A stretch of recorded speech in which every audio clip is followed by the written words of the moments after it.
2013 সালের 29 ডিসেম্বর সাবেক প্রধানমন্ত্রী বেগম খালেদা জিয়া ঘোষণা করেন মার্চ ফর ঢাকা।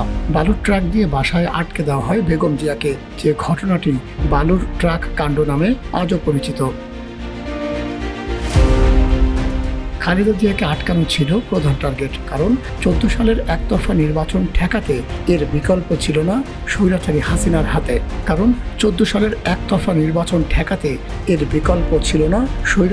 শেখ হাসিনার কাছে। খালেদাকে আটকাতে তখন কিছু অতি উৎসাহী পুলিশ কর্মকর্তাকে দেখা যায়। প্রশ্ন উঠেছে, কোথায় এখন সেই দাপুটে পুলিশ কর্মকর্তারা? জানা গেছে, ওই পুলিশ কর্মকর্তাদের মধ্যে বর্তমানে 2 জন অবসরে, একজন বাধ্যতামূলক অবসর এবং বাকিরা পুলিশের বিভিন্ন শাখায় শীর্ষ পদে কর্মরত।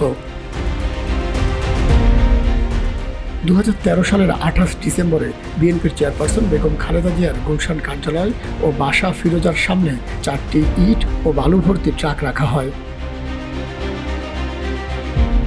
ল্যাবের পাশাপাশি 8 প্লাটুন পুলিশ বাড়িটি ঘিরে রাখে। 2টি ট্রাক বালু বোঝাই, 1টি ইট বোঝাই আর অন্যটি সুরকি বোঝাই।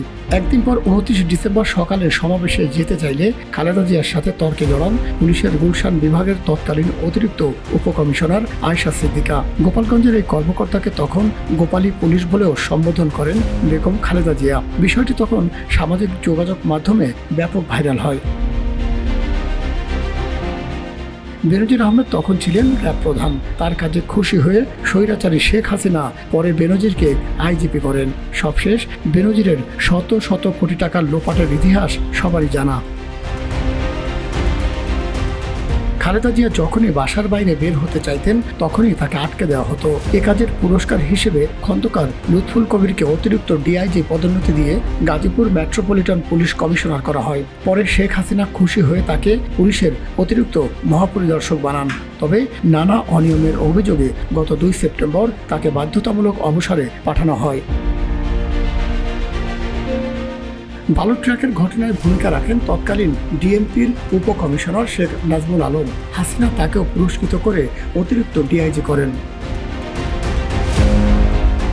তৎকালীন অতিরিক্ত উপকমিশনার আয়েশা সিদ্দিকাকে পুলিশ সুপার করে গোপালগঞ্জের এসপি বানানো হয়। পরে অতিরিক্ত ডিআইজি পদে পদোন্নতি পান তিনি। বালুর ট্রাক কাণ্ডে জড়িত ছিলেন ডিএমপির গুলশান জোনের সহকারী কমিশনার নুরুল আলম। তিনি পদোন্নতি পেয়ে হন কমিশনার। বর্তমানে তিনি অবসরে আছেন। মাহমুদ সোহেল, রূপালী বাংলাদেশ।